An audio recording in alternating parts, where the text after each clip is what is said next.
Bien, bonjour chers amis, bienvenue à cette quatrième séance du cours de télédétection radar et lidar.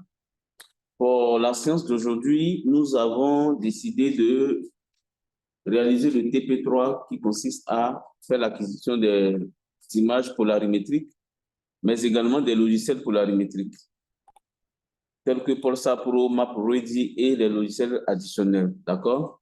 Alors, on a effectué les téléchargements de ces logiciels-là. Et donc, pour la séance d'aujourd'hui, il nous revient de se rassurer que les logiciels sont effectivement bien installés et fonctionnels. Donc, pour cela, une fois le logiciel Polsar Pro version 6 Biomass Edition installé, alors, il faut configurer les logiciels additionnels au logiciel Polsar Pro. Alors, ces logiciels additionnels-là concernent MapReady, GIMP, ImageMagick, PDF, Acrobat Reader, je veux dire. Et puis, bien évidemment, le logiciel Google Earth, la version Pro. Alors, donc, on va passer en revue le processus de la configuration du logiciel. Alors, si vous avez Polsar Pro qui s'ouvre comme ça, c'est que d'abord, la configuration au niveau de ActiveTCL, hein, c'est le ActiveTCL qui lui permet de fonctionner, d'accord? Lorsque le programme Polsar Pro est installé, il va s'appuyer sur cette application ActiveTCL pour permettre au logiciel de Polsar Pro d'être fonctionnel sur l'écran. Après cela, il y a les autres logiciels additionnels tels que GIMP vont être configurés. Alors, le processus de configuration consiste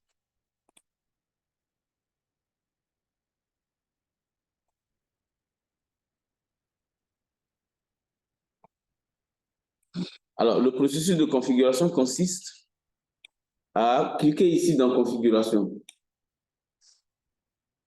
Alors, vous cliquez dans configuration. Alors, pour ceux qui ne savent pas, une fois que vous avez fini d'installer le logiciel Polsar Pro, vous aurez le logiciel, l'interface comme ça. Donc, vous faites entrer. Alors, si vous faites entrer, vous choisissez la version Biomass Edition. C'est cette version-là.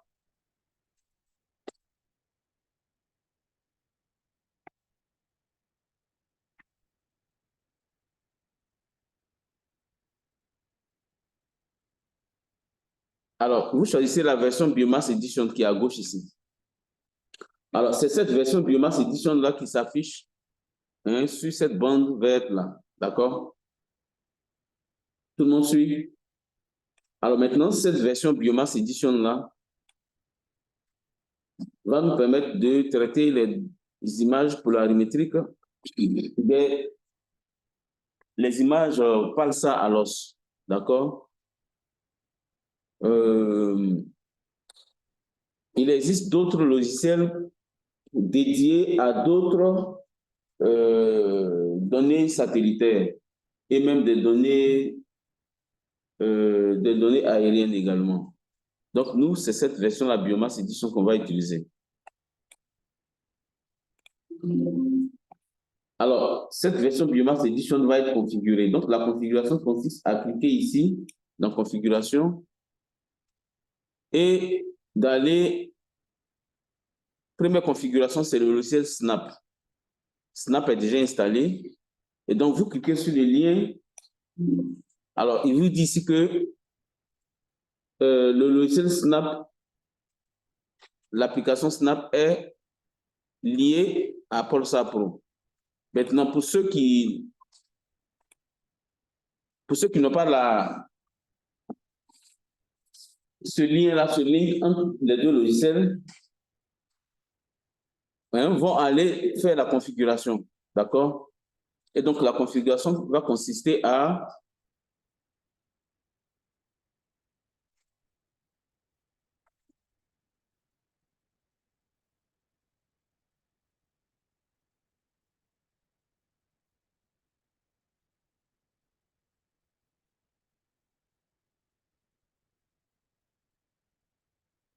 Alors, une fois que le logiciel Snap est lié à Polsa Pro, on peut l'ouvrir à travers cette partie de configuration. C'est ce que je suis en train de faire.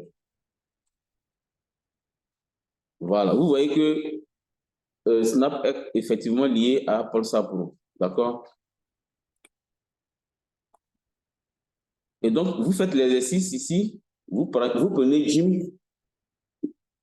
vous devez faire la configuration. Alors, si ce n'est pas lié, il va vous demander d'aller lier. Donc, vous choisissez l'option, hein, l'option pour lier, d'accord? L'option pour lier là, c'est quelle option là?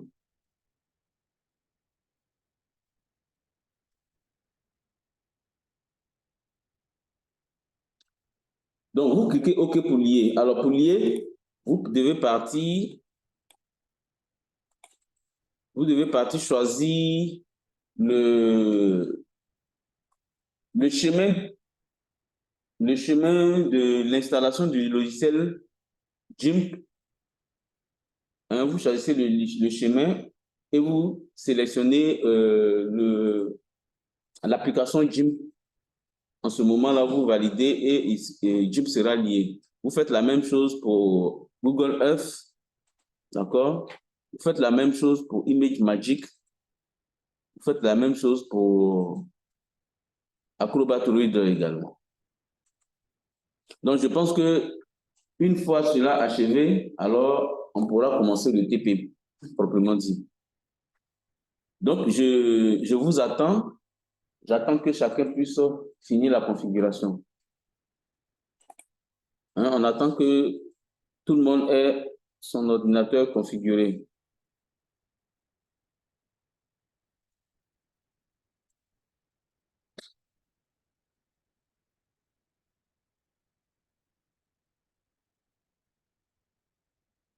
Alors, si vous allez dans le programme File et que vous ne trouvez pas l'application, vous allez dans le programme File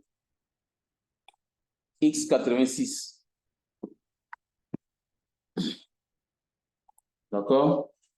Alors, vous allez lier les applications telles que expliquées dans cette page-là.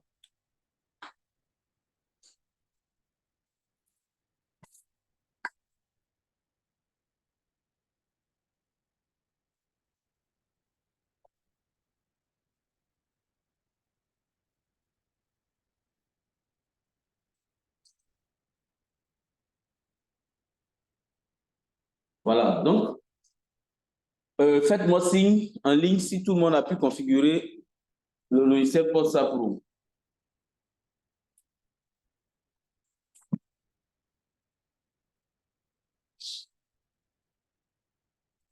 Alors, n'oubliez pas aussi que vous devez installer MapReady. Hein? MapReady n'est pas lié à Polsa Pro. Hein? C'est un logiciel que nous allons utiliser pour faire le géocodage, c'est-à-dire que pour faire la correction géométrique et le géoréférencement de nos images pour la vie. D'accord?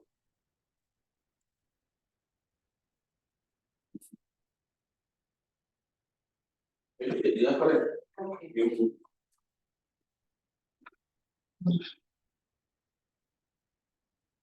Type TCL. Maintenant, il est stable. Et pourquoi ça?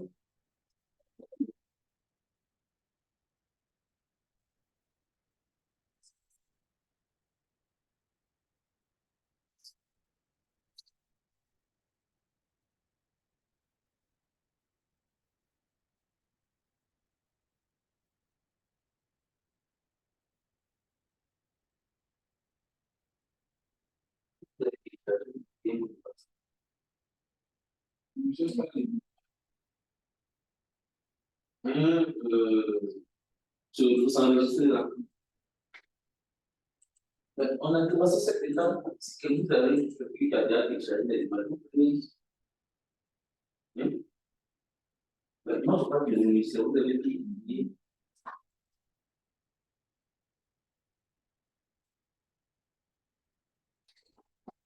Ok. Je pense que c'est le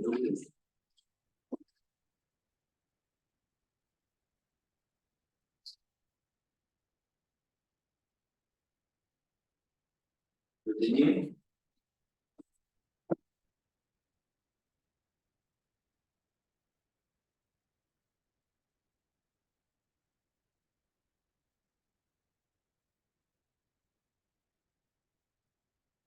Image, vous devez la version finale.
C'est quelle application ça?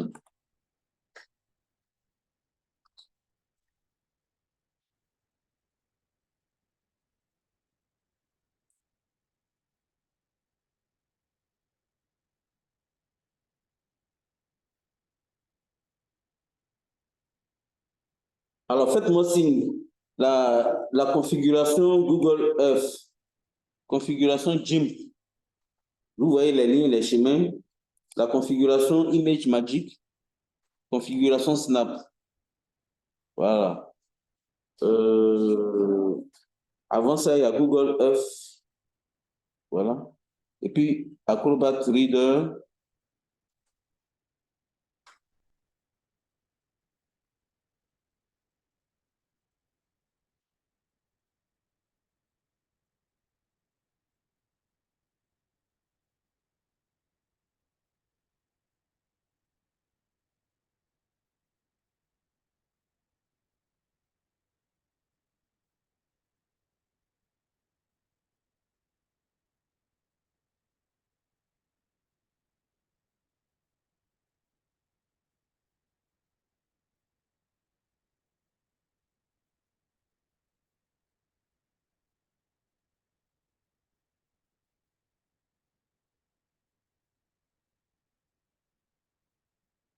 Alors, c'est fini chez tout le monde. Mais nos camarades en ligne aujourd'hui, ils sont silencieux. Hein. Qu'est-ce qui se passe? J'ai fini ma configuration. Qui parle?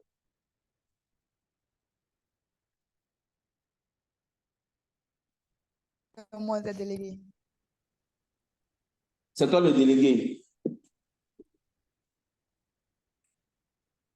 Délégué, toi, tu dois être en présentiel ici, non? Il a plu.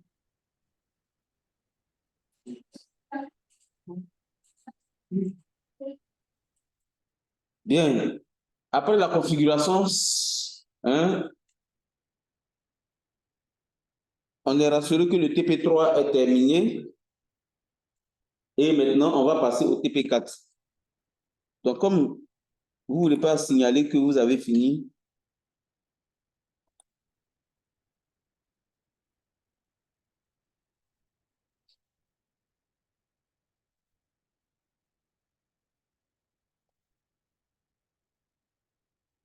Alors, maintenant, vous aurez, je crois bien, les deux données qu'on doit utiliser. Et les deux données, ici, c'est l'image pleinement polarimétrique que nous avons téléchargée au niveau du littoral d'Abidjan, ou bien pas d'Abidjan, c'est où ça? Grand Laou, non? Et le deuxième, c'est une image double polarisation au niveau de Grand Bassam, c'est ça, non? Ouais, Grand Bassam.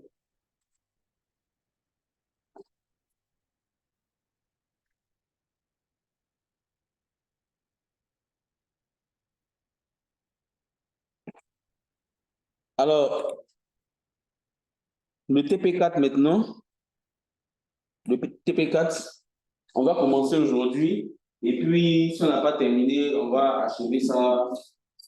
On va négocier une dernière séance pour achever le TP4. Mais si vous êtes fort, on peut terminer ça aujourd'hui.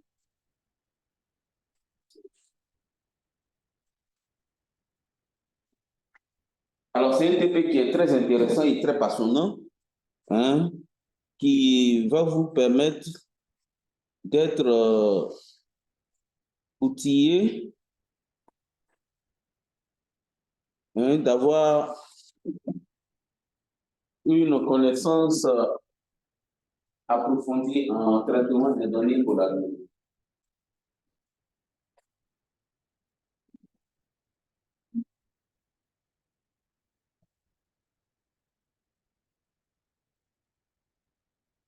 Alors, le TP4 maintenant, voilà. Donc, si vous êtes prêts, on va commencer le TP4.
On peut commencer? Vous êtes prêts maintenant?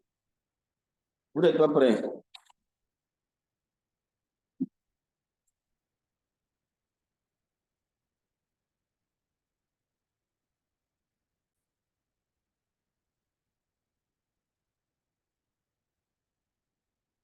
Bien, merci, cher ami. Nous allons entamer maintenant le TP4.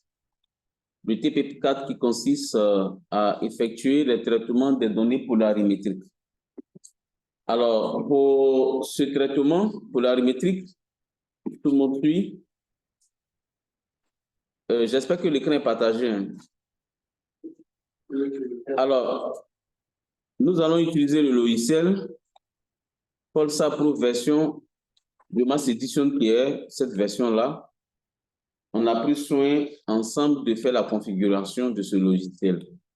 Donc, on a configuré Snap, Jim, Google Earth, ImageMagick et PDF Reader. Une fois que ces configurations sont faites, on va se rassurer que nous avons les données pour le TP. Alors, les données pour le TP, vous créez un dossier de travail qu'on appelle TP Palsa Alos. Voilà. Vous créez un dossier de travail qu'on appelle TP Palsa Alos, que voici. Dans ce dossier TP Palsa Alos, d'accord, vous déposez l'image pleinement polarimétrique que nous avons téléchargée au niveau de Fresco, d'accord? Alors, comment savoir que c'est la bonne donnée pour polarimétrique? Vous ouvrez le dossier. Encore, vous allez voir à l'intérieur qu'il y a 4 images. Vous voyez IMG. Vous allez voir qu'il y a 4 images. Voilà. S'il y a 4 images, ça veut dire que les 4 polarisations sont dans le fichier. Donc, c'est un fichier pleinement polarimétrique.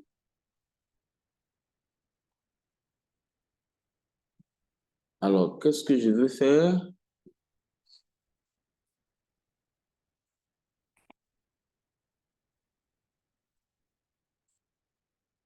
Donc, c'est ce fichier qu'on va utiliser.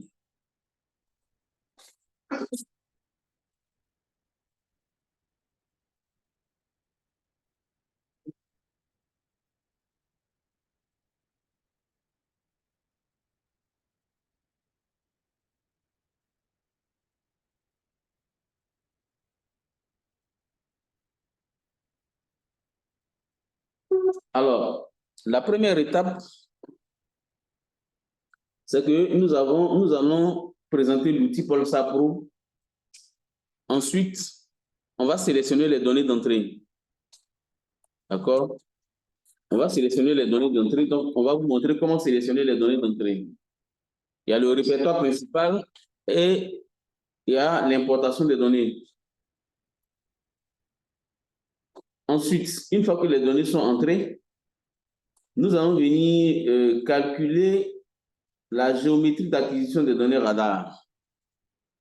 Ce calcul de la géométrie d'acquisition des données radar va nous permettre d'avoir ce qu'on appelle le paramètre qu'on appelle le nombre de vues de l'image.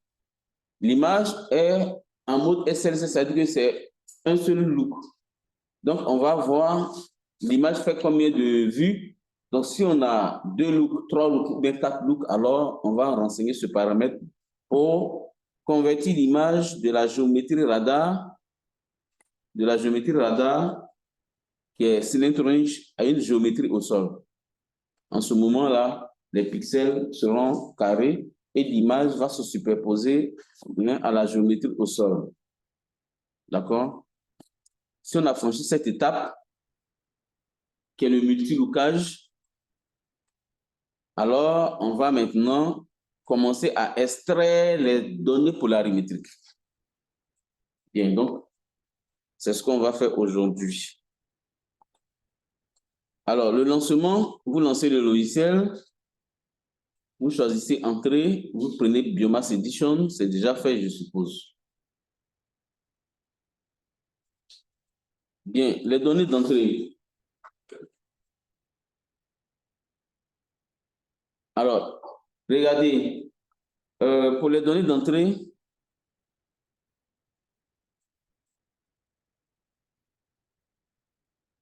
on doit se rassurer que nous avons toutes les données. Ici, il y a combien de fichiers?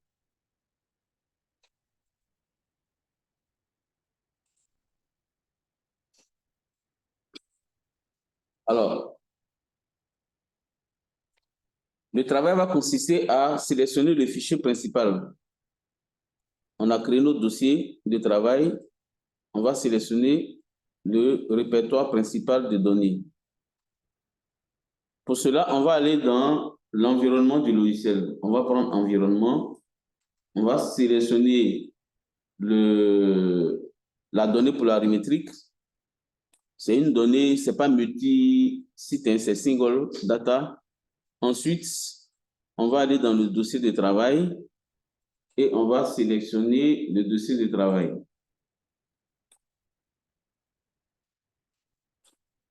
Alors, pour que le travail soit bien fait, regardez le dossier de travail, c'est TP4, TP Palsa. Alors, à l'intérieur de TP Palsa, voici notre dossier image. Cette image-là, elle était venue zippée ou bien dézippée? Zippée. Elle est zippée. Alors, la première étape, on va dézipper ce fichier. C'est un fichier zippé, non? Voilà. On va dézipper ce fichier. D'accord? Tout le monde dézippe.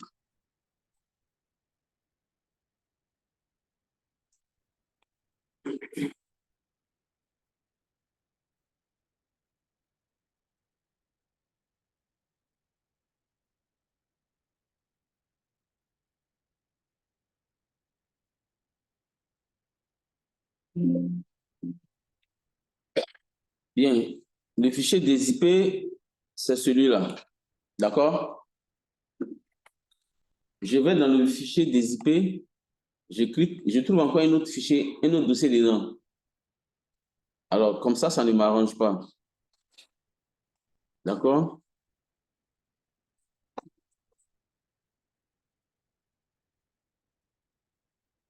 Alors, je vais m'arranger de telle sorte que c'est dans ce dossier-là que se trouve l'image, n'est-ce pas? Bien. Je vais renommer ce fichier-là. Je vais l'appeler, c'est alors pas ça, non? Je vais ajouter la zone de l'image. Je vais mettre, c'est Fresco, non?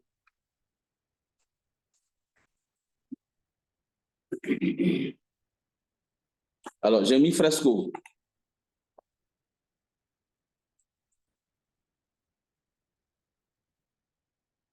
D'accord? Tout le monde suit? Alors, je vais couper ce fichier-là.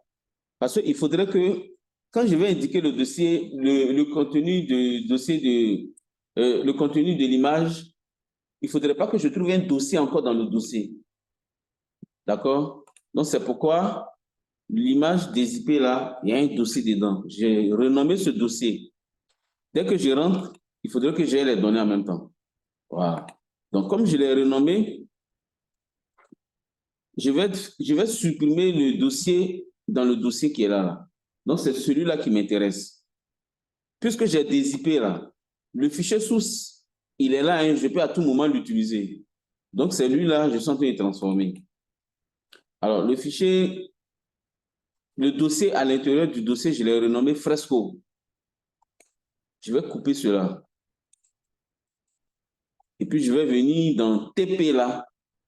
Je vais le placer ici dans le TP directement. Est-ce que vous voyez? Dès que je suis dans le TP, il faut que j'ai le dossier Fresco. C'est le dossier Fresco que je vais utiliser. Alors, ce fichier, lui, il est vide. Il est vide.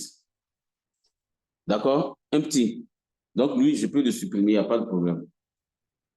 Donc, dès que je rentre dans Fresco, j'ai en même temps les données. C'est comme ça se présente. Qui n'a pas compris? Tout le monde a compris? Bien. Alors, j'ai mon logiciel Polsa Pro qui est là. Alors, je vais venir dans l'environnement pour sélectionner le dossier de travail. Comme je l'ai dit tout à l'heure, sélectionner le répertoire principal d'entrée des données. Donc, je vais aller dans Environnement. Et dans Environnement, je vais venir dans TP. Bon, comme dans le tuto, c'est mis TP4.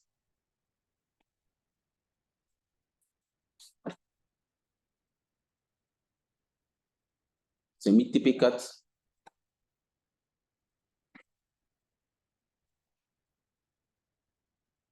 Je vais mettre TP4 ici. Bien. Alors, dans le tuto, c'est mis TP4. Donc, je vais venir dans TP4.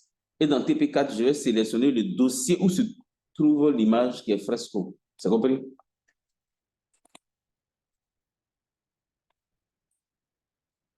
Alors, donc je viens dans Environnement. Environnement, je prends quoi? Dual, multi ou bien single? Je prends single. Alors, par défaut, le dossier de travail, c'est celui-là. Donc, moi, je vais venir sélectionner mon dossier de travail, là où il y a l'image Fresco, là. Alors, chez moi, il est sur le desktop, sur le bureau.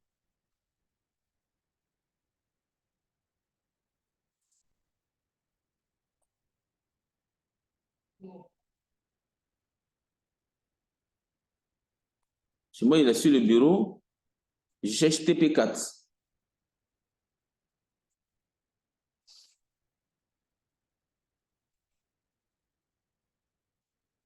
Voilà TP4. Alors, je prends TP4 et je vais où? Dans Fresco. Donc, c'est Fresco là qui est le dossier où se trouvent les données. Je ne rentre pas dans Fresco là, je sélectionne seulement le dossier Fresco. C'est l'image Fresco. Je fais OK. Et je fais Save. Alors, quand il fait Save, qu'est-ce que vous voyez? Il dit quoi? No data. No data file.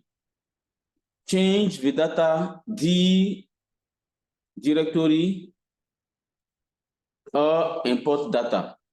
Donc, je vais mettre Yes pour importer mes data maintenant. Il a choisi le dossier, mais quand lui, il sélectionne le dossier, lui, il va regarder, il ne va pas donner. Donc, je vais lui dire, il nous demande, voulez-vous changer ou importer les data? Je vais mettre Yes. Bien, donc, j'importe les données en cliquant sur Yes. C'est bon, tout le monde a compris? Dès que j'ai cliqué sur Yes, lui-même, il importe les données là.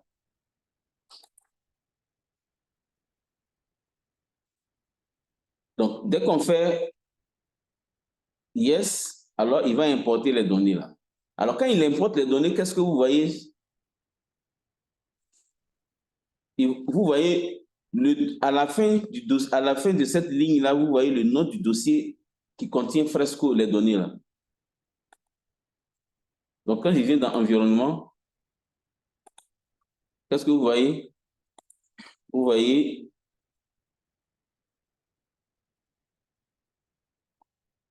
je vais allonger. Voilà, vous voyez Fresco. Ça veut dire que les données sont importées. C'est compris? Alors, l'étape suivante, une fois que les données sont importées,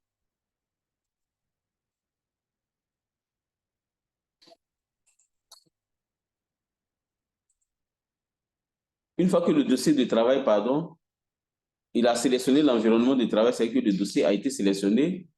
L'étape suivante, c'est d'aller importer les données maintenant.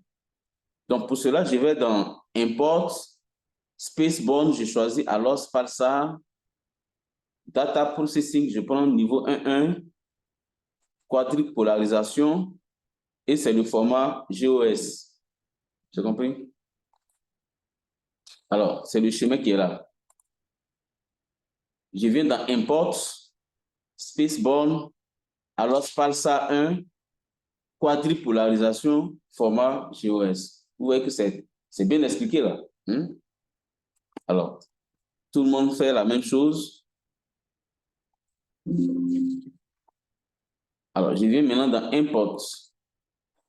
Je prends Spaceborne. Airborne, ce sont les images aériennes. Je prends Spaceborne. Alors, je prends ALOSP 1. C'est pas ça 1. Je prends quadrique polarisation, format GOS. Tout le monde a fait ça? Vous sélectionnez le chemin pour importer les données. Vous pouvez voir ça sur la machine de chaque personne. Si vous ne voyez pas ça sur votre machine, c'est que vous êtes en train de travailler. Tout le monde a dit là. Il y a certaines façons de passer que tout le monde.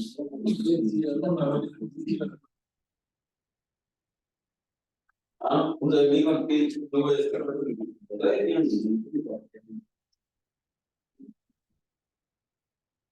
Voilà. Donc, vous pouvez cliquer sur GOS. C'est fait.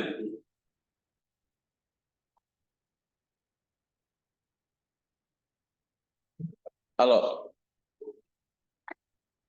voici la fenêtre pour importer les données maintenant.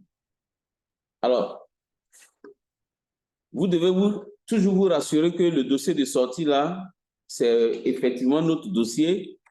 Je vais allonger Fresco. D'accord?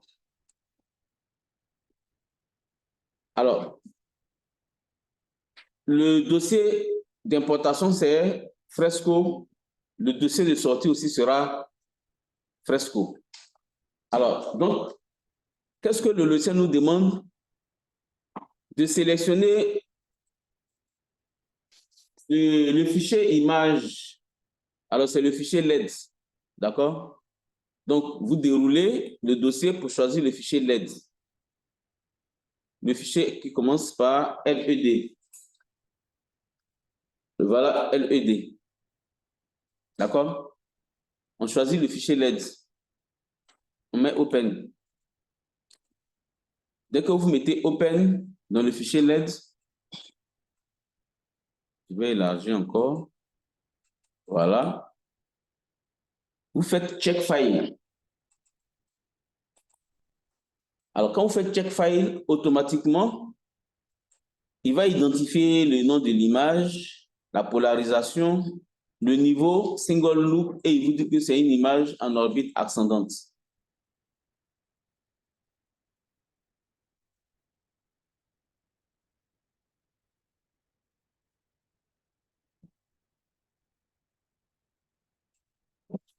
Alors,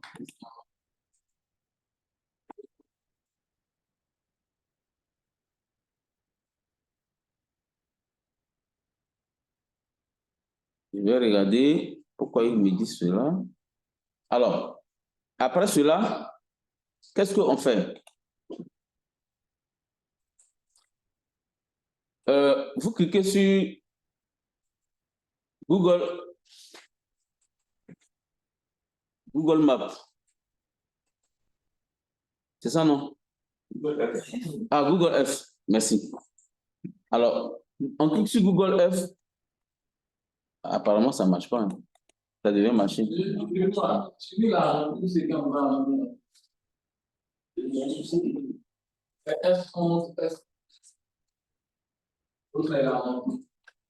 Chez vous, c'est rempli. Donc, chez moi, ce n'est pas encore rempli. Oui, monsieur, chez nous, c'est rempli et dans Google Earth, ça affiche l'image dans la zone. Ah, mais vous êtes sauvé, mais chez moi, ce n'est pas rempli. Donc, moi, je vais reprendre. Suivez. Attendez-moi, ne me laissez pas pour partir. Moi, je reprends. Importation. Spacebound, alors 1, quadripolarisation. Mais j'ai sélectionné le fichier LED, non?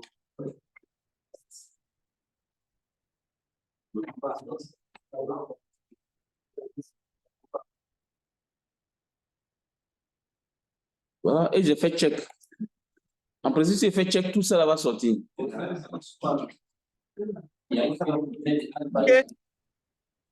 Oui? Quand vous faites check, il y a une icône qui sort où de cliquer OK sur le côté. Voilà. En fait, cette icône-là ne sort pas sur votre machine. C'est la raison pour laquelle les autres données ne s'affichent pas en bas. Il y a une petite icône qui doit sortir sur le côté droit. Oui. Voilà. Donc, chez moi, ça ne sort pas. Voilà, ici, monsieur. Quand Voilà, cliquez. l'icône qui est là. Oui, monsieur. Bon, c'est le advise. OK. Donc, je fais comment alors? Alors, je vais changer l'environnement. Hein? Donc, vous, si vous faites ça, hein, lancez le Google Earth, vous allez voir, il va vous envoyer sur le site d'enregistrement de l'image. Pendant ce temps, moi, je vais chercher à résoudre mon problème.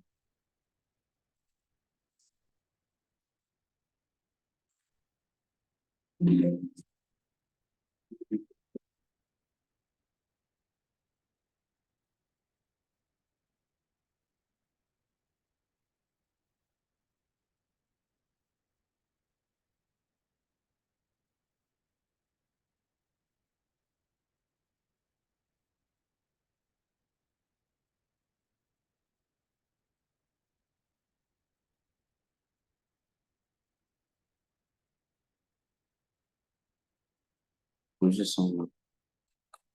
Alors, c'est moi qui n'ai pas la bonne donnée ou bien... Alors, quand c'est comme ça...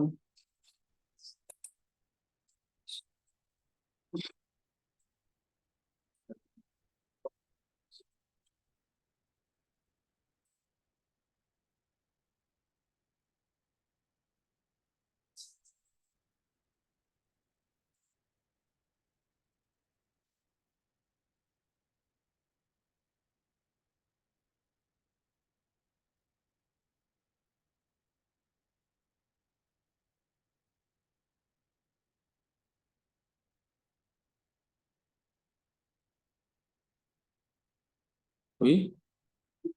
J'ai cru voir que la fenêtre est venue, mais comme vous avez partagé l'écran de la solution en arrière, vous fermez la logiciel tout à l'heure.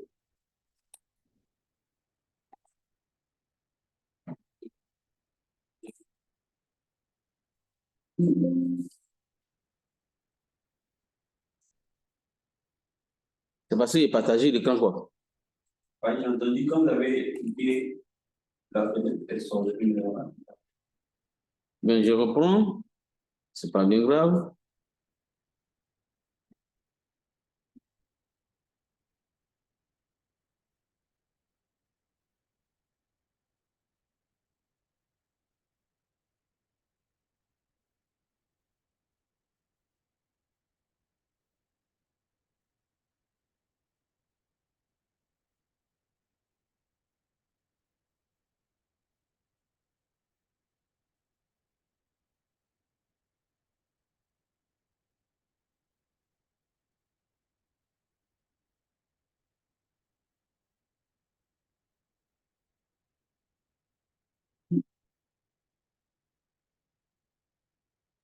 Report.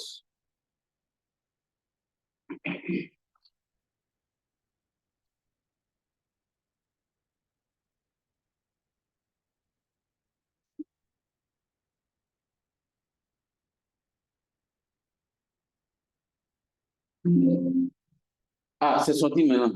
Oui, monsieur, c'est ça. Ça marche. Il y a un sorcier qui a bloqué mon fichier.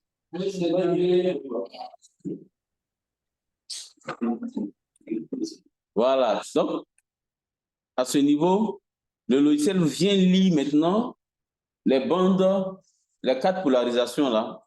D'accord? Alors, après cela, vous cliquez sur Read Header. Donc, lui-même, il va aller calculer, il va aller lire l'image et identifier le nombre de lignes et le nombre de colonnes. D'accord? Bien, on ne touche à rien ici. Une fois que cela est fait, on met OK. Non, non, on va aller regarder dans Google Earth. D'accord? Alors,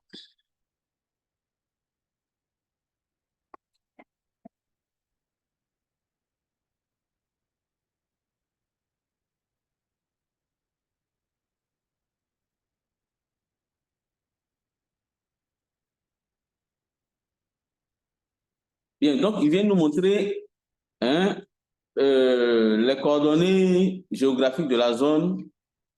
D'accord? Donc, voilà l'image que nous allons traiter.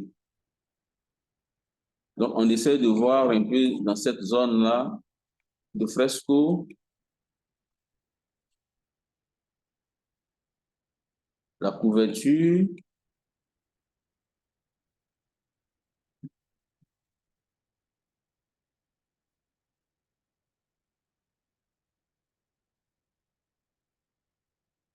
Est-ce que Fresco même est dans la zone? Fresco est à droite.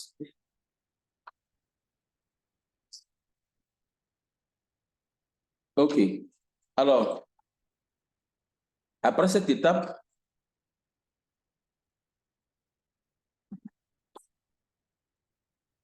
si vous cliquez dans Red Header, là, il va générer un nouveau fichier. On va aller regarder ce fichier-là dans le dossier TP4. On regarde dans Fresco. Voilà. Voilà, voici des fichiers, des métafichiers qui ont été générés par ce processus-là. Hein? GOS, voici leader, ainsi de suite. Il a créé des nouveaux fichiers. Alors, souvent, lorsqu'on fait cette application, le nombre de colonnes et le nombre de lignes ne sont pas affichés. Dans ce cas, vous cliquez sur Edit Header. Donc, ici, on vient lire. Si ça n'apparaît pas, alors on lui dit d'éditer cela et il va créer ses fichiers. Une fois que cela est fait, d'accord, on clique dans OK. Alors, il nous dit, on a cliqué OK. On ne doit pas oublier d'extraire. Qu'est-ce qu'il a mis? Voilà, n'oublie pas d'extraire les données.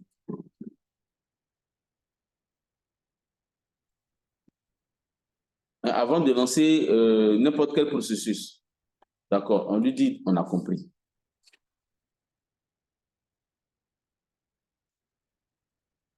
Bien, donc, à ce niveau-là,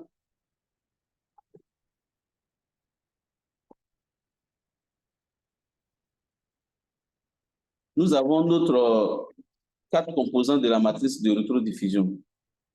Alors, ce que je dois vous expliquer ici, les 4 fichiers qu'on a eus là,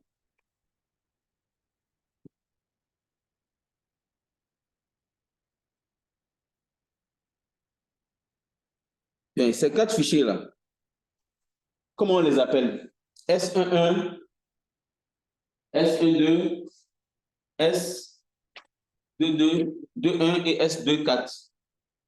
Ce sont les 4 bandes polarimétriques, non? Dans l'image, non? Alors, ces 4 bandes polarimétriques, ce sont les éléments de la matrice de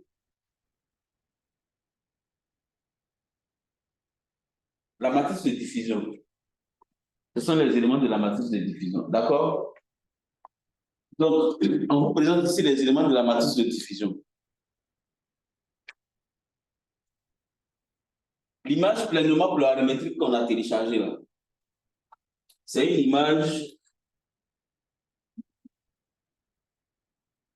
image en 4 polarisations là. C'est une image en mode SLC. Ce mode SLC contient les éléments de la matrice de diffusion. La matrice de diffusion en radar, ça se note S. Et cette matrice de diffusion, elle a 2 lignes et 2 colonnes. Donc, c'est une matrice carrée. Donc, on la note F2. Cette matrice F2 là, elle est composée de quoi? S11. S11, c'est-à-dire quoi? En polarisation, en principe, je laisse 1,1 là, c'est la polarisation H. L'autre, c'est S, HV. Ensuite, la deuxième ligne, c'est S, VH. Et l'autre, ça fait S, VV. Bien.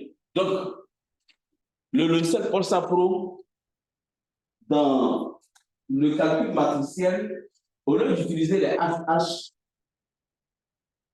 ouais, au lieu d'utiliser H ou bien V, alors lui, il préfère utiliser H là, il le nomme 1,1. H c'est 1. Donc, ça fait 1,1. H c'est 1, V c'est 2. Donc, il met 1, 2. Donc, ici, on va mettre 1, 2, 1, pardon. Et 2, 2. Donc, c'est ce qu'on lit ici sur la matrice. Est-ce que c'est la partie la même affichée? Ouais, oui, c'est ça. Alors là, lui, il note S11, 1,1 que vous voyez là. Ça veut dire quoi? C'est l'image la matrice de diffusion, la rétrodiffusion là, on a fait le coup, on a dit la matrice de la rétrodiffusion radar, c'est une matrice, et c'est la matrice là qui est là. C'est une matrice d'ordre carré, c'est une matrice second degré. Bien. Cette matrice, quelles sont les composantes de cette matrice? C'est 1, 1, 1, 2, 2, 1 et 2, 2. Tout le monde a compris? Donc, c'est la matrice de rétrodiffusion qui est là. Mais comment on a fait pour obtenir cette matrice de rétrodiffusion? Alors, cette matrice de rétrodiffusion, comment nos camarades qui sont à niveau, je vais réorienter.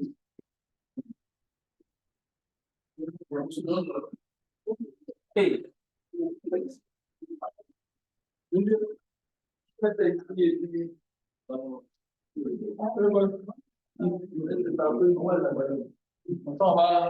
Mais votre tableau là même ne se passe pas.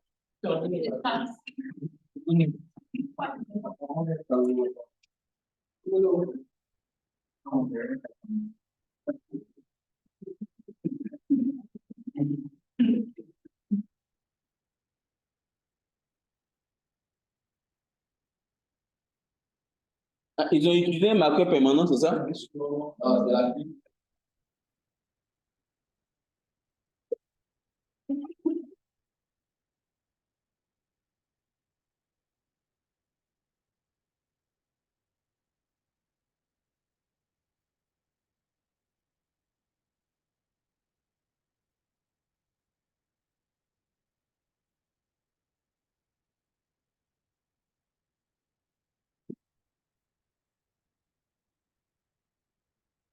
Bon, donc, pour expliquer cela, je vais aller sur le cours.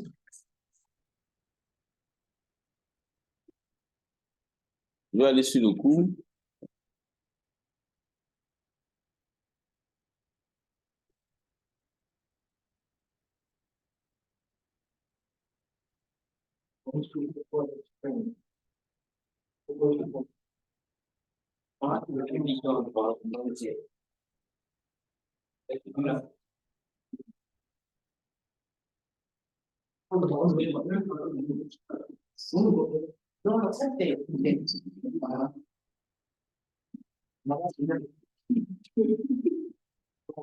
Bon, c'est pas grave, je vais aller sur le cours.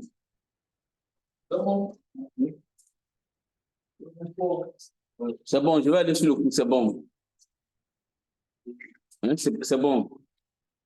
Si eux, ils voient ça, c'est bon. Je vais aller sur le cours.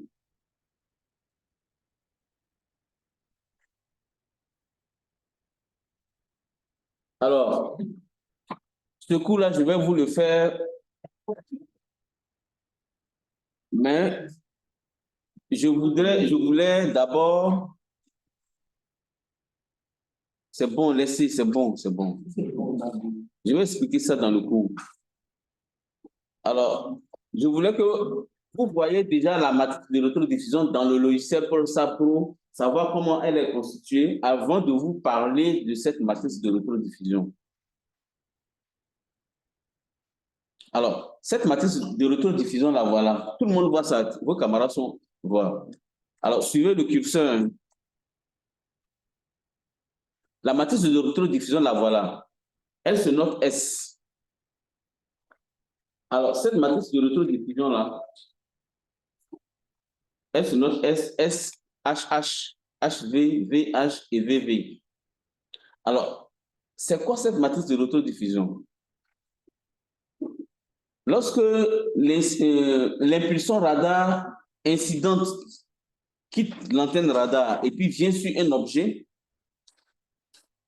cela va créer ce qu'on appelle, on va avoir un champ, le champ électromagnétique là, c'est un champ incident.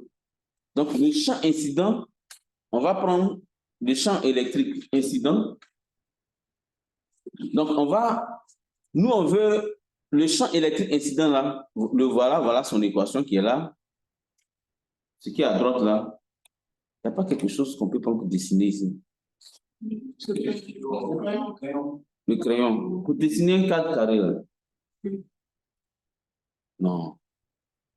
Le crayon ne va pas me dessiner un cadre carré. Il n'y a pas une forme. À cause de ça, moi, j'aime utiliser moi-même mon ordinateur.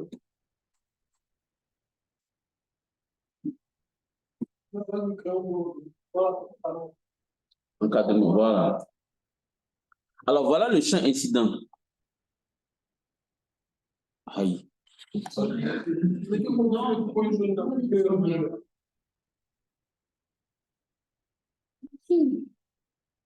Et il met dans quelle couleur?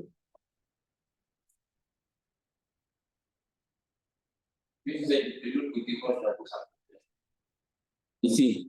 À gauche. À gauche.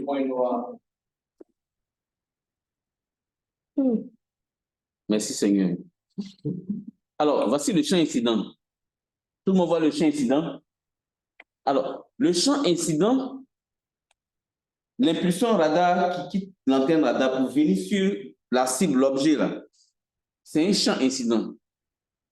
Alors, ce champ incident va buter sur l'objet, non?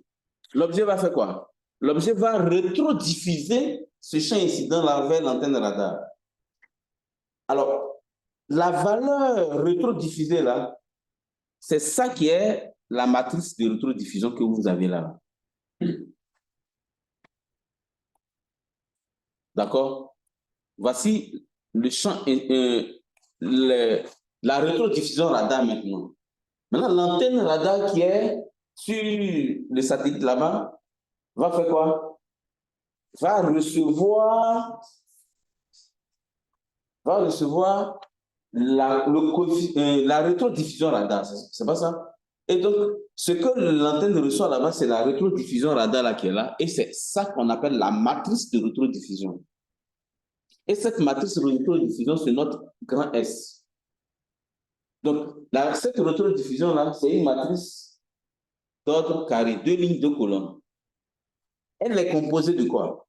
Des 4 bandes que vous avez vues là. C'est-à-dire HH, HV, VH et VV. C'est la rétrodiffusion radar dont on parlait là. C'est ça qui est là, c'est une matrice. Et donc, ce champ incident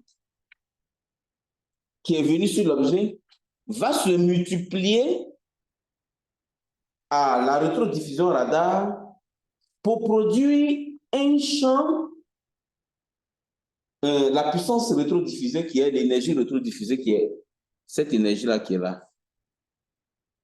Que vous voyez là. Tout le monde a compris? Oui?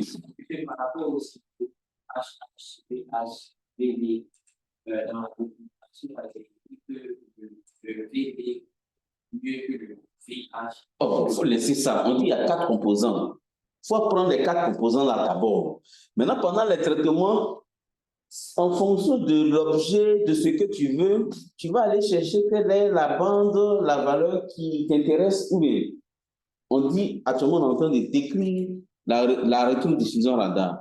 Donc, la rétrodiffusion radar dont on a parlé depuis longtemps là, c'est la matrice de rétrodiffusion qui est là. Et cette matrice de rétrodiffusion, elle est obtenue comment? Elle est obtenue à partir de cette équation-là. Donc, on fait la relation entre le champ incident et le champ rétrodiffusé. Et donc, dès qu'il y a le champ incident qui vient sur l'objet, ce champ incident, l'objet va rétrodiffuser ce champ-là. Dans cette rétrodiffusion-là, l'énergie qui va aller à l'antenne, que l'antenne va enregistrer, est composée de quoi? Est composée du champ incident et de la matrice de rétrodiffusion. C'est clair maintenant pour tout le monde? C'est bon? Alors, donc, voici maintenant l'image qu'on a téléchargée contient quoi? Contient uniquement la matrice de rétrodiffusion que vous voyez là. C'est ça là on a téléchargé. Donc nous, on n'a plus besoin du champ incident ni du champ rétrodiffusé. Et nous, c'est la matrice qui nous intéresse. Et cette matrice de rétrodiffusion, la voilà. C'est elle qui est enregistrée en mode SLC dans notre image. Tout le monde a compris? D'accord. Alors, cette matrice de rétrodiffusion radar contient en elle la totalité de toutes des informations à la surface de la Terre. Donc, cette matrice que vous voyez là, elle contient la totalité des informations du paysage naturel, de la surface de la Terre. Tous les objets qui sont à la surface de la Terre sont en totalité comprises dans cette matrice de rétrodiffusion. Donc, du coup, nous, on va exploiter cette matrice de rétrodiffusion afin de tirer toutes les informations. Alors, comme nous utilisons une image pleinement polarimétrique, c'est-à-dire que où on a une image en quadruple polarisation, on a toutes les polarisations, alors on va pouvoir générer près de 54 indicateurs polarimétriques, c'est-à-dire que plus de 54 informations. À ces informations-là, on va aussi faire la combinaison de ces indicateurs-là aussi. Est-ce que vous voyez? De la manière dont en optique, on associe 3 canaux R, G, B, on va aussi les combiner. Mais dans ces combinaisons, il ne s'agira pas de faire afficher dans les 3 canaux, mais il s'agit de faire une relation mathématique entre un indicateur plus 2 indicateurs, deuxième indicateur plus troisième indicateur, ou bien leur rapport, ou bien leur multiplication. On va faire aussi des combinaisons de ces indicateurs pour ressortir des caractéristiques pour exprimer les objets à la surface de la Terre. Donc, vous voyez déjà un champ disciplinaire très vaste, très intéressant en termes de polarimétrie radar. D'accord? Bien. Donc, si vous avez compris, s'il y a question, on pose les questions en même temps et on va retourner au logiciel.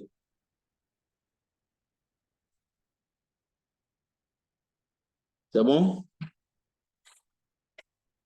Alors,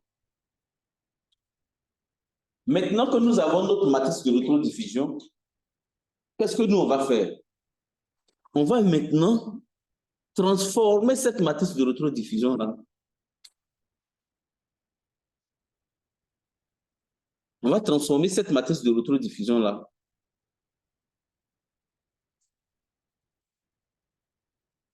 voilà. Voici la matrice de rétrodiffusion. C'est ça qui est SLC là.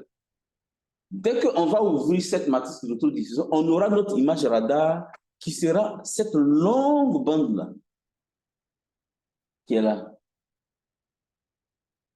Alors, dans cette matrice de rétrodiffusion, l'image est en géométrie radar. C'est ce qu'on appelle le mode slant range. Dans ce mode slant range, le pixel a une valeur en azimut et une valeur dans l'axe des distances.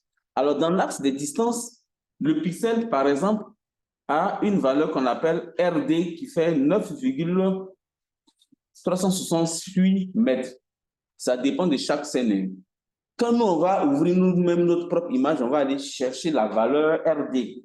Donc, le pixel, la taille, c'est RD fois R azimut. Et donc, vous voyez la taille du pixel en RD, ça fait combien?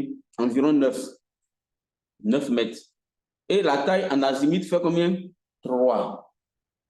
Donc, du coup, l'image, le pixel en mode slant range est un pixel qui n'est pas carré. Et qu'est-ce que nous, on va faire maintenant? Cette image qui est là, puisque le pixel a une taille RD fois R azimut, cette image est en mode single look. C'est une image en une seule vue. Alors, on va la transformer en une image multi-look. Ça veut dire quoi? Ça veut dire que ça, c'est le RD là. C'est la taille du pixel en géométrie radar, RD. Quelle sera sa valeur en géométrie au sol?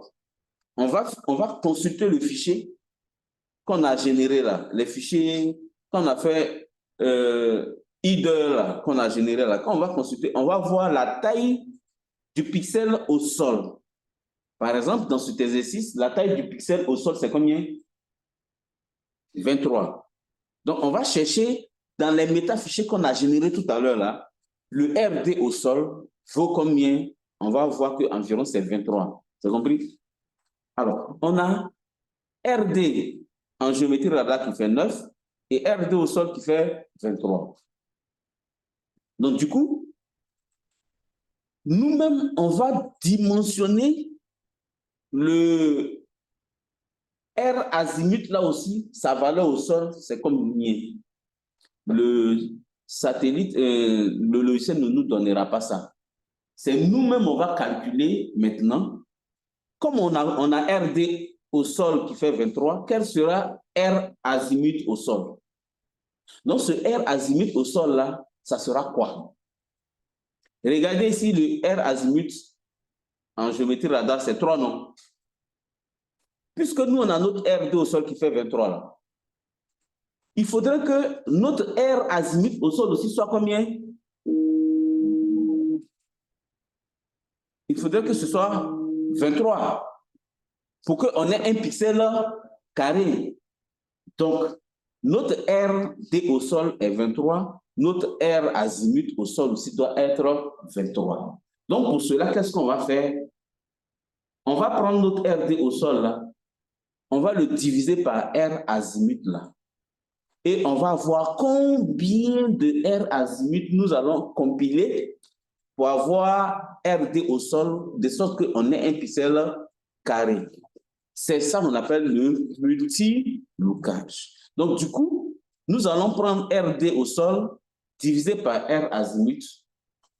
D'accord? Ça va nous donner un nombre de vues.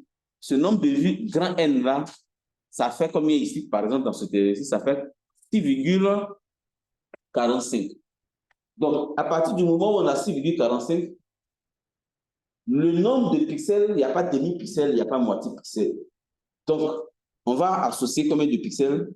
On arrondit. Puisque ça n'atteint pas 6,5, donc on va arrondir au nombre inférieur. Donc, ça fait que notre pixel, on va moyenner ici 6 pixels azimut pour avoir un pixel au sol.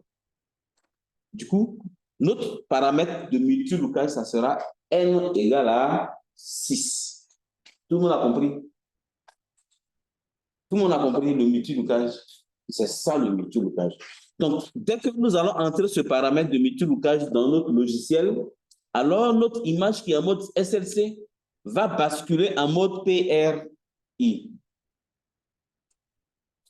Le mode PRI, c'est le mode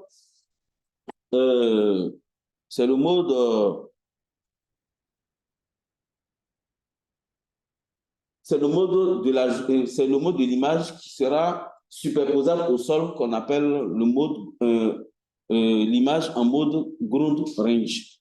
Donc on passe de slant range en ground range. Pourquoi? Parce que l'image ici est une image maintenant de précision. Donc on parle de PRI. D'accord? Donc c'est ce qu'on va faire. Tout le monde a compris le processus? Donc pour faire cela, voici le multi-lookage. Alors, la barrette que vous voyez horizontalement, là, c'est la géométrie radar. Donc, vous voyez le paramètre RD. RD, c'est la largeur, c'est la taille du pixel en géométrie radar dans la distance, dans l'axe de distance.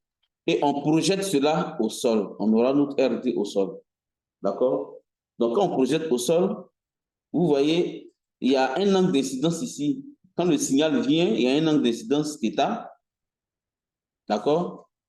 Alors, notre RD au sol sera quoi? Ça sera, je projette cette géométrie-là ici. On a notre RD au sol. On a l'angle d'incidence θ qui est là. Et je vous ai dit que l'angle d'incidence, c'est l'angle d'incidence au centre de l'image. On a déjà vu ça, non? L'angle d'incidence, l'image est multi-incidence. Il y a une incidence proximale et une incidence distale. On parle de near range et far range. Le côté de l'incidence qui est proche du nadir, c'est le near, c'est le proche incidence, et l'autre, l'incidence éloignée. Pour caractériser une image, on prend l'angle d'incidence au centre. Donc, Pour avoir RD au sol, qu'est-ce qu'on va faire? On va prendre RD, on va diviser par le sinus de l'angle pour avoir RD au sol.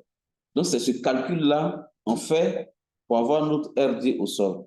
D'accord? Maintenant qu'on a notre RD au sol, on a l'angle d'incidence, on a RD, on calcule RD au sol. Donc, comme on a notre RD au sol, alors on va utiliser RD au sol pour calculer le nombre de vues. Quand on a calculé notre nombre de vues, alors maintenant, quand on va appliquer à l'image, l'image va avoir la géométrie au sol. Donc, voilà le processus du traitement de l'image pour la géométrie, qui est une donnée complexe à une donnée qui est décomplexée, qui est utilisable. D'accord? Donc, l'image passe d'un niveau 1.1 à un niveau 1.5. Donc, un spécialiste radar doit savoir faire cette conversion d'une image du mode complexe à une image du mode 1.5. Alors, pendant le téléchargement, on aurait pu télécharger l'image du mode 1.5. Mais quand on va envoyer le mode 1.5 dans notre logiciel pour faire le traitement, on ne pourra pas traiter. On est obligé de traiter l'image complexe. Le logiciel qui a été construit, c'est pas nous, on l'a construit, lui, il va demander le mode complexe. Voilà. Donc, on ne doit pas utiliser une image pré-traitée. Le spécialiste utilise, fait lui-même son propre pré-traitement. C'est compris? Alors, Les vues des images, est-ce qu'il y a un nombre de vues limité? ça dépend de l'enregistrement. C'est le calcul là qui va te donner le nombre de vues. Donc, il y a des images, quand tu finis de calculer, il te donne nombre de vues égal à 6, d'autres 7, d'autres 4 ou 5. Oui, on peut avoir 7, on peut avoir 6, on peut avoir 5. D'accord? Bien, maintenant, nous, on va calculer le nombre de vues de notre image, ça fait quoi? Et ce calcul-là, c'est vous qui allez le faire. Professeur, à tout à l'heure.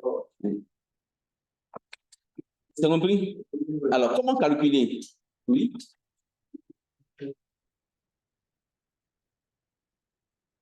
On a déjà fait ça dans le TP. Bien, maintenant, la séance d'aujourd'hui, nous allons nous arrêter au multilookage. Vous allez calculer le RD au sol. Le RD au sol, là, ce n'est pas le logiciel qui vous donne, c'est vous qui calculez. Alors, pour calculer le RD au sol, vous devez partir chercher que vos RD, quel est l'angle d'incidence de l'image. Et vous calculez RD au sol. C'est compris? Oui? Mais c'est ça qu'on va faire maintenant. Alors, RD au sol. Pour avoir RD au sol, on va maintenant dans le TP. Le TP nous dit quoi? Donc, qu'est-ce qu'on a besoin comme paramètre pour calculer RD au sol? On a besoin de l'angle d'incidence au temps de l'image et RD et puis RAS. C'est ça? RAS. C'est ça? Très bien. Donc, le fichier que nous avons généré ici par le header, là, on va aller consulter ce fichier-là. Voilà. Le fichier qu'on a généré tout à l'heure, là, on va aller consulter ce fichier. Donc, nous allons partir dans le fichier CEOS Leader. Alors, CEOS Leader, on va l'ouvrir. Alors, on va l'ouvrir en WordPad. WordPad, hein? Vous avez WordPad, non? Alors, vous faites, j'ai dit Leader. Clic droit sur ce fichier Leader là. Open with. Et vous prenez WordPad. Très bien. Tout le monde fait. Hein? Est-ce qu'on peut zoomer? Voilà, j'ai bien zoomé. Donc, on va venir chercher notre angle d'incidence. Alors, je profite pour ouvrir un fichier Word.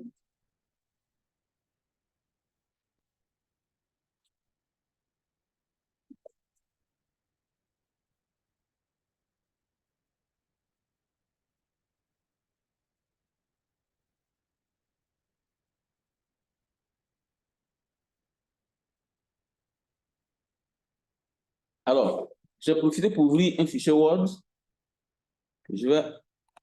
C'est pour écrire, hein.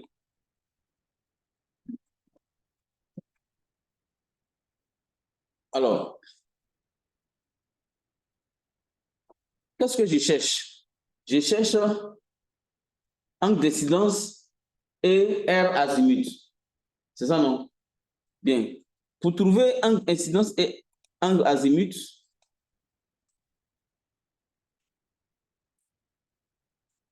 alors,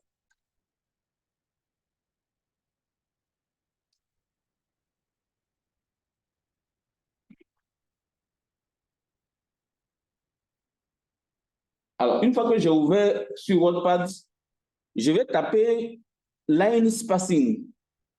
Je vais taper comme recherche line spacing. Donc, je vais taper line spacing. Donc, dès que je tape line spacing, la valeur que je trouve là va correspondre à quoi? À la résolution azimutale. Donc, vous tapez line spacing. Le résultat que vous avez là correspond à R azimutal. C'est compris? Donc, moi, je vais chercher R azimutal.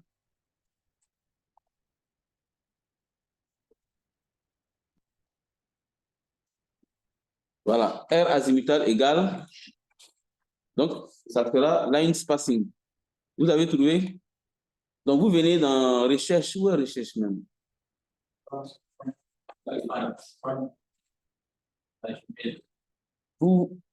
Vous avez de gros yeux, vous voyez, moi, il ne voit pas. Voilà. Donc, je tape line ou bien je mets spacing.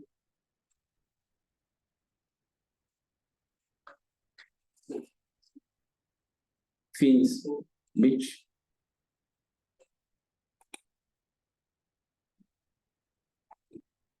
Voilà. Line spacing. Vous l'avez?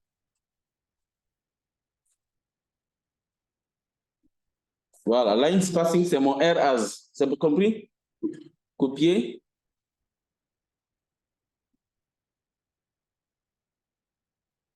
Voilà. Voilà mon R as. C'est bon? Alors, il va me rester quoi? Theta. C'est ça?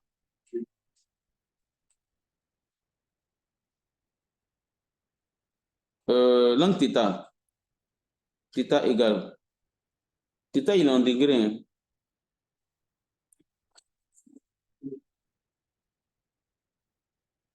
Et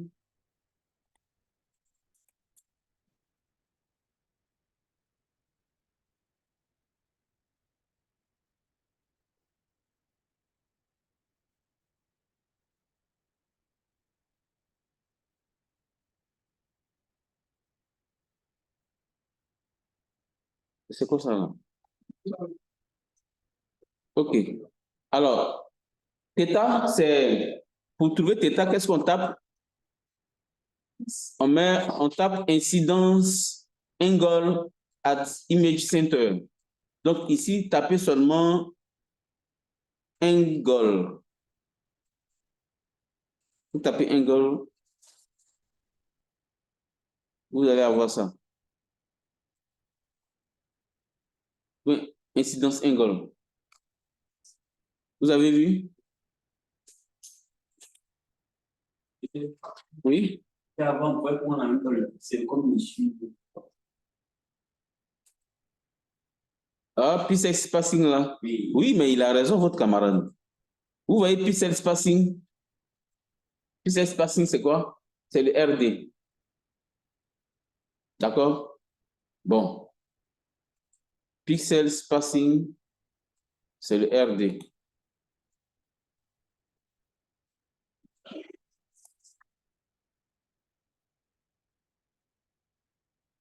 Pixel spacing, c'est le RD.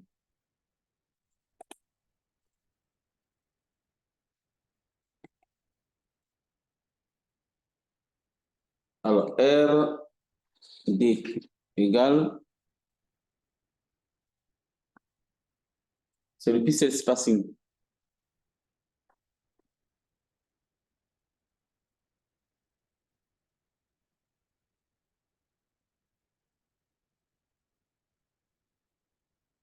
C'est comme ça, spacing là. C'est ça? Oui, c'est ça.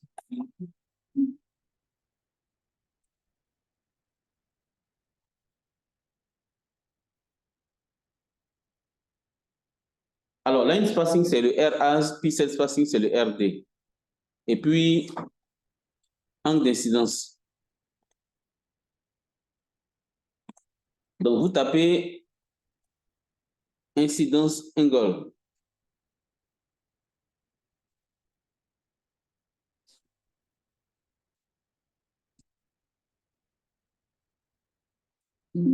C'est pas comme ça.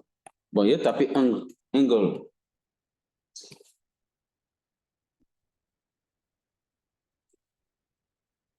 Alors, angle at center. Angle au centre. Je ne l'ai pas encore, je continue.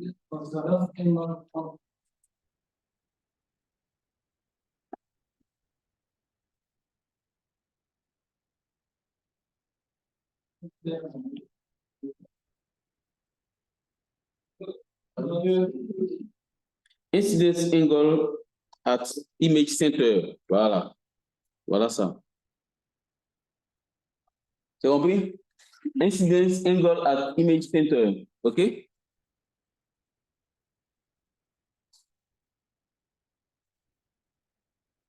Copier.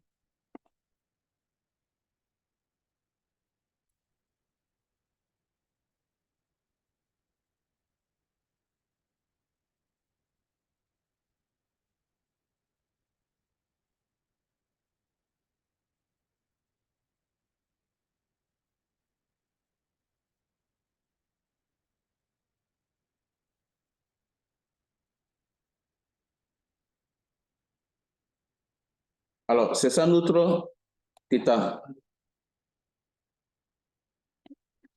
Pourquoi nous là quand je vais le coller?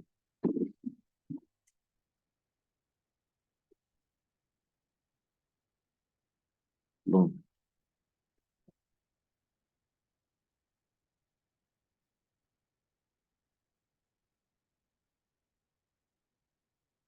Bien, donc on a notre θ. Donc à partir de là, qu'est-ce qu'on peut faire maintenant? On va calculer quoi? RD sol, non? Donc on tape RD sol. RD sol, ça s'écrit RD virgule sol. D'accord? Égal à quoi? Ça est égal à quoi? RD divisé par sinus θ. θ la même aussi. Alors, pour écrire θ, je peux aller dans le symbole qui est fou. θ.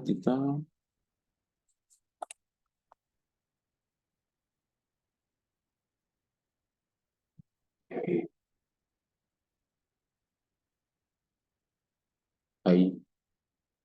θ ne veut pas venir.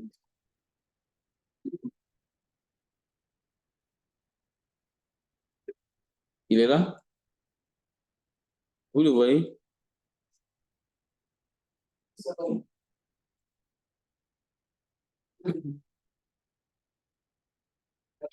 Lui là?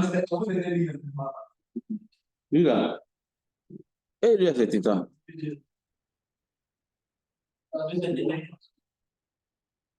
Ne me blaguez pas. Hein. Faux, c'est pas θ. Symbole.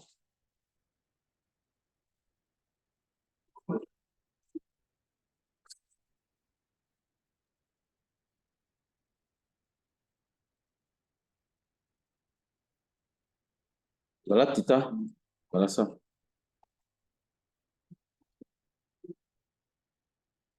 Sinus θ.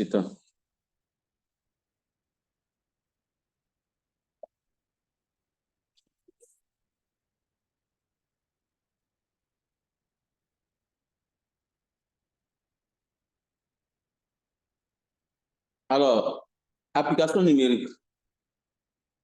Donc, on va prendre RD, ça fait combien?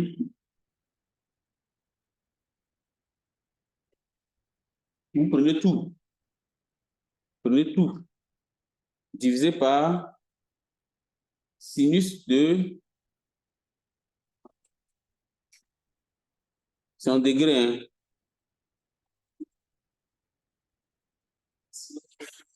Si vous ne prenez pas tout là, puisqu'on doit arrondir, donc il faut que vous ayez la vraie valeur pour arrondir.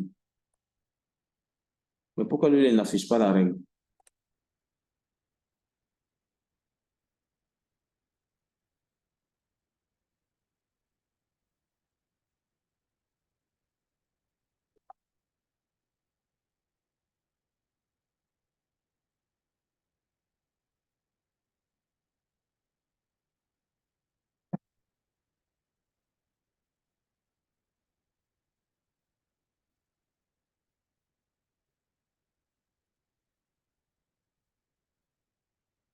Alors, ça fait combien? Calculez bien, ne vous trompez pas. Hein. 0,038. Vous confirmez? Lui, il est en degrés. Hein.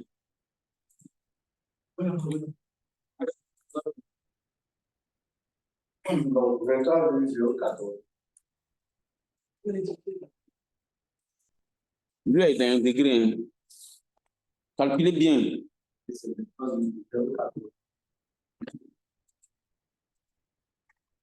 C'est comme 0, mais comment lui, il a fait?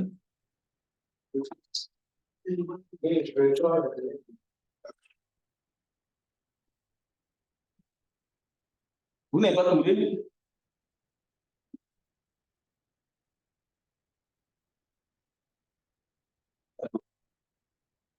Calculez en même temps.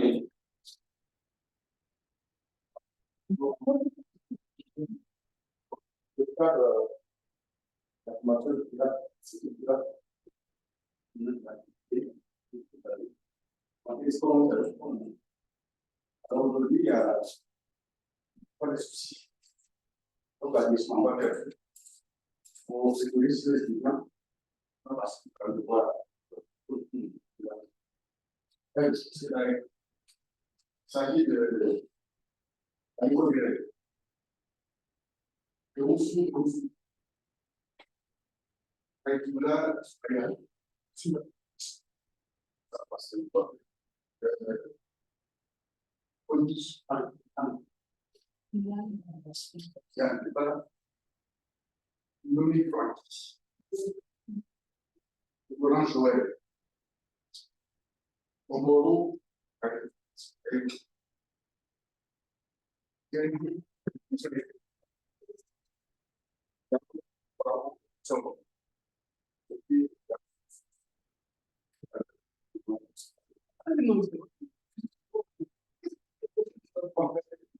Ok.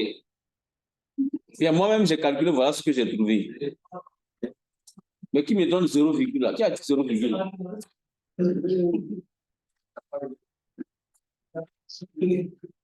et la valeur, c'est 1 mètre.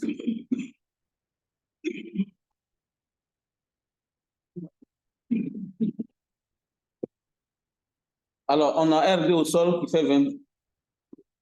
Alors maintenant, RAS. Alors, quel est le nombre de vues maintenant? Le nombre de vues N égale à combien? Ça sera RD au sol divisé par RAS.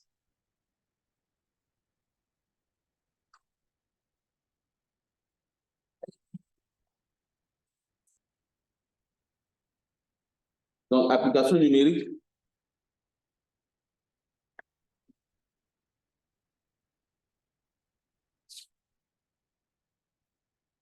divisé par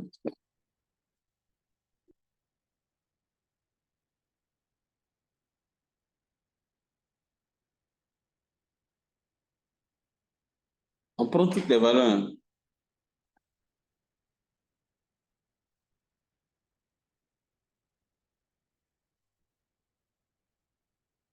Ça fait combien?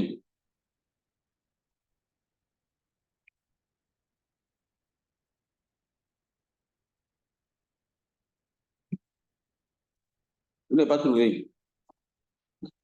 Je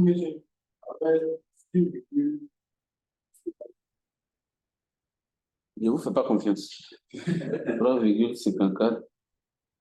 On prend tous les chiffres. 79, 969. Ça fait 6, vous avez trouvé combien? 6,5. 55. Voilà. Donc, on a arrondi à combien? 7. Insertion, symbole de arrondi, là, c'est quoi?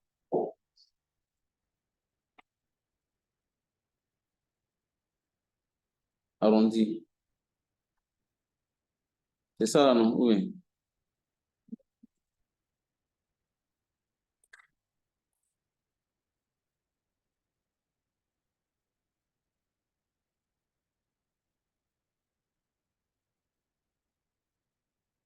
On a arrondi à combien? 7 vues. Voilà. N égale à 7. C'est bon chez tout le monde? Voilà.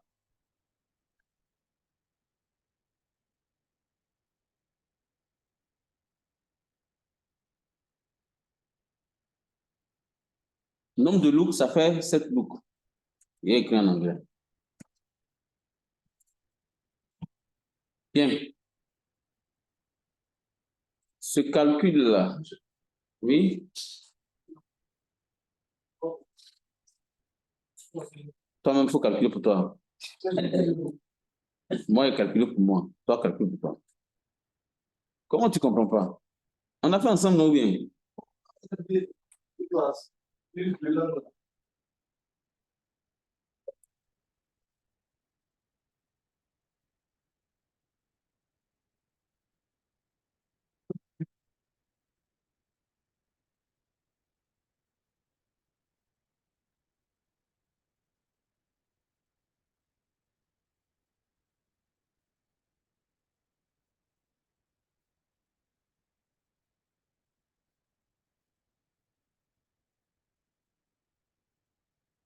Voilà.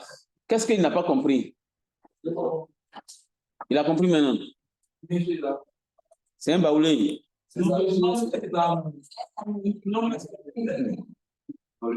Bien, voilà. Cher ami en ligne, vous avez pu calculer, non?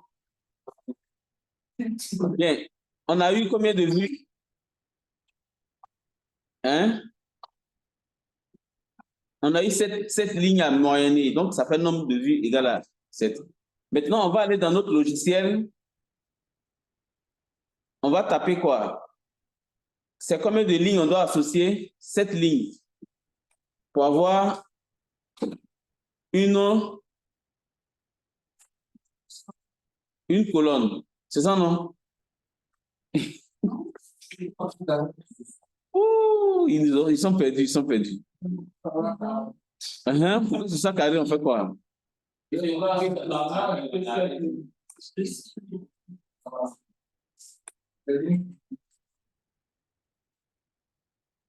Pour que ce soit carré,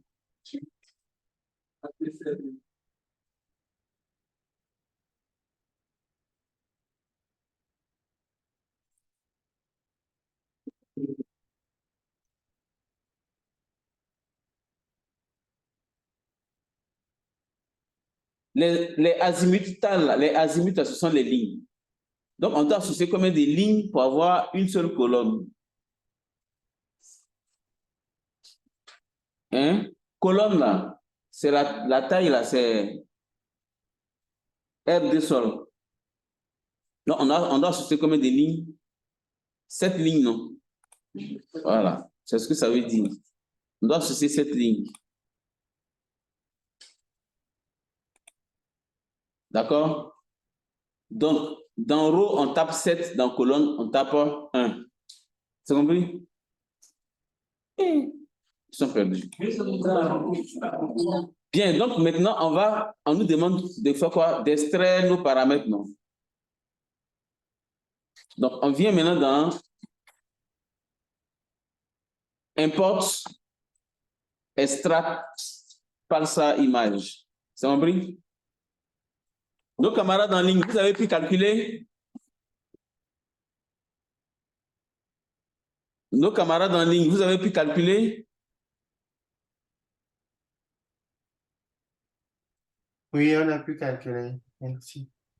D'accord. Oui, Donc, bonjour, c'est bon. quand vous parlez là, je sens, hein, je vous sens, vous voyez, non? Voilà. Quand vous ne parlez pas là, je ne suis pas content. Bien. Donc, on vient dans le TP maintenant, TP4.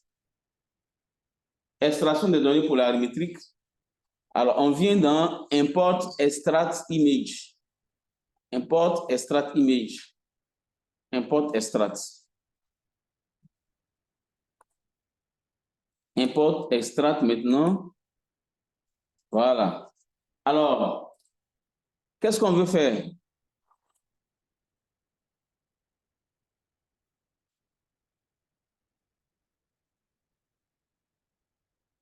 D'accord? On veut faire le multilookage, non? Donc, vous cochez multilook. Alors, on met combien de colonnes? Colonne, c'est row. Hey, on met combien de lignes? 7 lignes. Alors, pour taper 7 là, suivez. Il y a un espace qui se promène. Donc, vous sélectionnez tout le contenu avant de taper 7. Et combien de colonnes? Vous sélectionnez tout. Vous sélectionnez et puis vous tapez une colonne. Donc, on associe en moyenne 7 lignes pour avoir une colonne. Alors, maintenant, regardez le résultat. Le résultat, c'est quoi? Alors, dès qu'on a tapé cela, regardez la ligne que le logiciel vous donne. Output Directory. C'est-à-dire que dans Fresco, là, il va créer lui-même un dossier qu'on appelle T3. Très bien, je vous explique ce que c'est que T3. Alors, la matrice de diffusion, elle s'appelait comment? S, non? Donc, la matrice de diffusion qui subit le multilookage va s'appeler T. La matrice s'appelle S, non? Après le multilookage, cette matrice va s'appeler T. Alors, pourquoi ça s'appelle T? Je vous explique ça ici.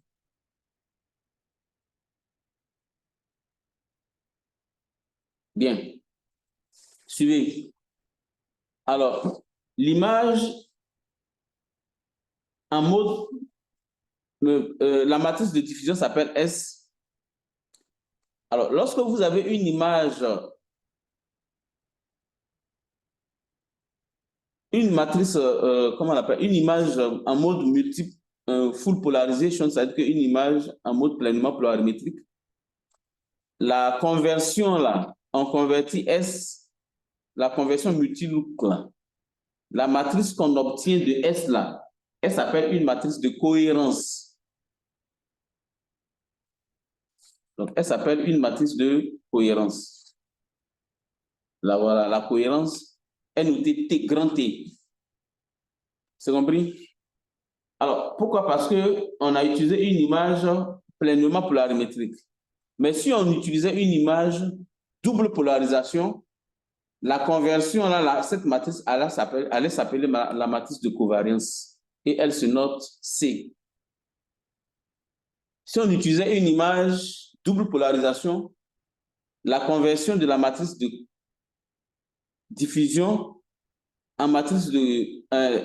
la conversion multilook, là, la matrice va s'appeler C. Mais comme c'est une image pleinement polarimétrique, la matrice qu'on obtient après le multilookage, c'est une matrice de cohérence. Elle s'appelle grand T. C'est compris? Donc, c'est pourquoi, lui, il met ici, il crée une matrice T, et cette matrice sera de quelle dimension? Non. La matrice de diffusion, elle donne 2. Lorsqu'on la transforme, elle passe à une dimension supérieure et le produit sera de dimension 3. Donc, notre matrice de transformation qu'on va obtenir, elle s'appelle la matrice de cohérence, qui est notée grand T, elle sera d'ordre 3. Donc, elle va être notée T3. C'est pourquoi on a T3. D'accord? Donc, il vous met T3. Alors, dans T3, là, qu'est-ce qu'on veut? À partir de T3, là, vous voyez, c'est mis cohérence élément. Cohérence élément. Donc, la matrice de cohérence, c'est grand T. Elle se note T3. T3, pourquoi? Parce que cette matrice-là, il y a 3 lignes, 3 colonnes. Donc, il y a 3 fois 3, ça fait 9 éléments. Donc, c'est une matrice à 9 éléments. Alors que notre matrice de diffusion qu'on a utilisée, c'est une matrice à 4 éléments. C'est compris? Donc, de la même façon, on a noté les éléments en matrice de diffusion S2 là. S11, 22, 12. Donc, dans T là aussi, ça va se noter T11, T12, T21, T, ainsi de suite. Tout le monde a compris? Bien. Alors, on lance le processus maintenant. Et cochez multilook. Hein. Si vous ne cochez pas multilook là, il va vous donner la matrice de cohérence là en single look, en complexe. Donc, vous cochez multilook, vous tapez ces 3 et vous lancez. Alors, il demande est-ce que je vais créer le répertoire T3 là. Je dis, mais bien sûr. Et il crée T3 là dans Fresco. D'accord. Donc, vous mettez yes. Et il est en train d'extraire la matrice.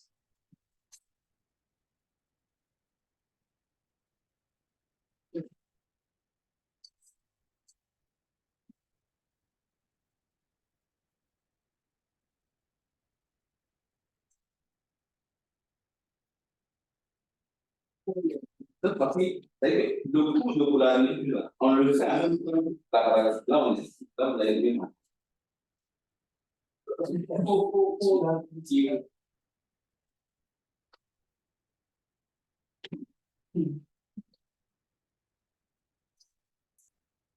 Et donc, la séance d'aujourd'hui on finit cette séance sur le multilookage.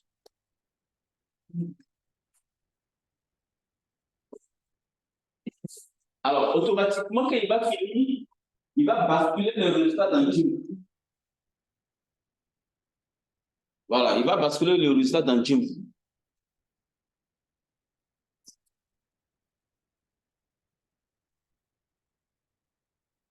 Voilà.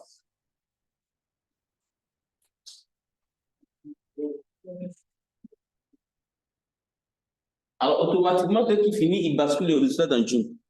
Et on peut venir regarder ici. Alors, dans Jim, ce que vous voyez en rouge là, c'est le masque que Jim crée pour recevoir l'image. D'accord? Et l'image, après multilookage, voici l'image. Qu'est-ce que vous remarquez? L'image est comment? La matrice de cohérence, elle est renversée. Vous vous rappelez dans Sentinelle 1, c'est renversé. Donc, quand on a notre produit qui est comme ça, qu'est-ce que nous on va faire? On va faire le géocodage. Dans le géocodage, l'image on va avoir les corrections géométriques et le géoréférencement en même temps. D'accord? Et donc, on va faire ça dans quoi? On peut faire ça avec Snap. Comme Snap, on a linké Snap dans Paul Saint-Pro, on peut faire avec Snap. Mais depuis, en fait, ce traitement, on a remarqué que lorsqu'on veut utiliser Snap pour faire le géocodage, à la fin, il donne le résultat, mais il coupe l'image là. On ne sait pas pourquoi. C'est ça. Donc, au lieu que tu aies toute la scène qui est là, lui te donne une petite partie de la scène. Peut-être que c'est un peu. C'est pour les Donc, pour pallier à cela, on va utiliser Maplogic pour faire notre géocodage et puis on va envoyer le résultat dans Polsa Pro. Tu as compris? En fait, pour le géocodage, on a linké Snap dans Polsa Pro. Donc, on doit faire le géocodage là-bas. Mais on a remarqué que ça ne marche pas. Donc, on prend Maplogic pour faire le géocodage. Alors, c'est bon, tout le monde a fini? Alors, on va aller regarder les résultats. Je rabats ça. À chaque traitement, là, vous partez lire le dossier pour voir qu'est-ce que le traitement a fait. Vous voyez dans Fresco, là, j'ai T3. T3, là, je m'avais regardé à l'intérieur. Voilà, je regarde à l'intérieur de T3, voilà ce que j'ai. Alors, suivez. Dans T3, qu'est-ce que j'ai? J'ai T11, T12, j'ai tous les T là. Hein? Jusqu'à T33. C'est bon? J'ai le T là en version image et je l'ai en version réelle. Donc, je l'ai en même temps en version image et en version virtuelle ou bien quoi là, réelle et imaginaire, c'est ça. Alors, qu'est-ce que j'ai? Conclusion, dans le TT, j'ai une image de Paoli. Voilà l'image de Paoli que je vais ouvrir. Je peux l'ouvrir avec quoi? Avec capture photo. Et je vais l'ouvrir à photo.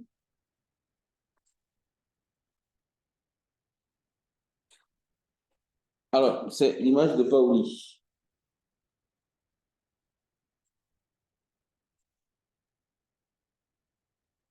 Bon.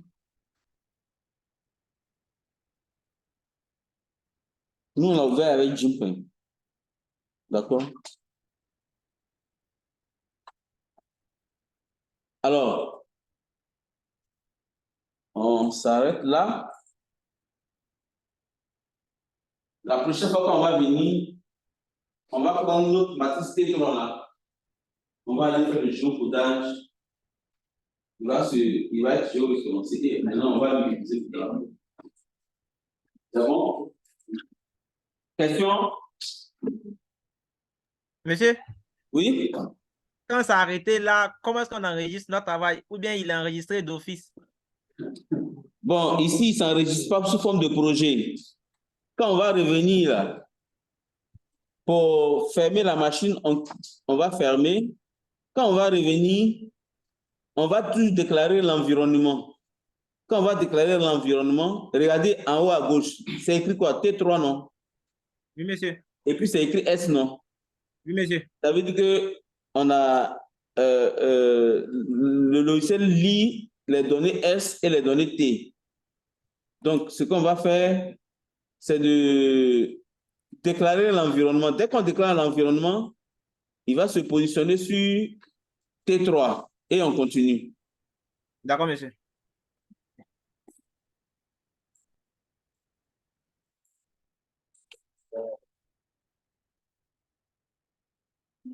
Alors, donc, on s'arrête là pour aujourd'hui.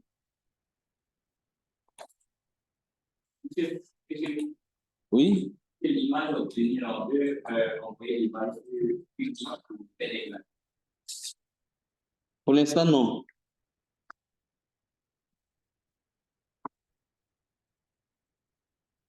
Pour Pour l'instant, non. D'accord? Alors, donc, la prochaine fois, on vient, on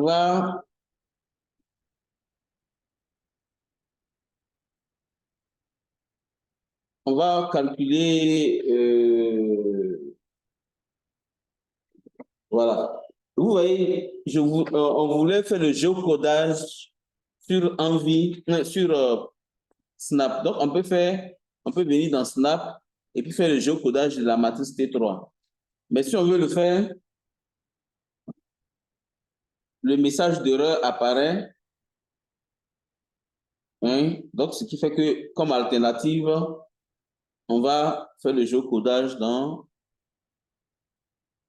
On dit géocodage terrain correction, on va le faire dans MapReady. Et dans MapReady aussi, c'est la version 2.3 là qui est stable. C'est bon? Bon, on s'arrête là. Question ou bien s'il n'y a pas de question, on s'en va. Question. Allez-y. Monsieur, ces images-là peuvent être Dans la société lumière. est-ce qu'on peut utiliser ces images-là pour déterminer? Alors, le traitement qu'on est en train de faire sur les images polarimétriques, on peut cartographier les zones humides, on peut cartographier les zones d'orpaillage, on peut cartographier l'occupation du sol. D'accord? Mais on ne va pas cartographier la géologie avec. Bien, donc, voilà.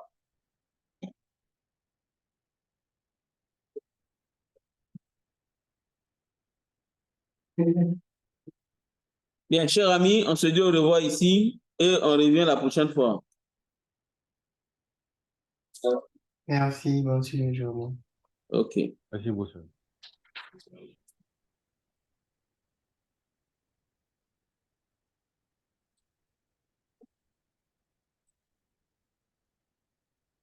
Mm-hmm.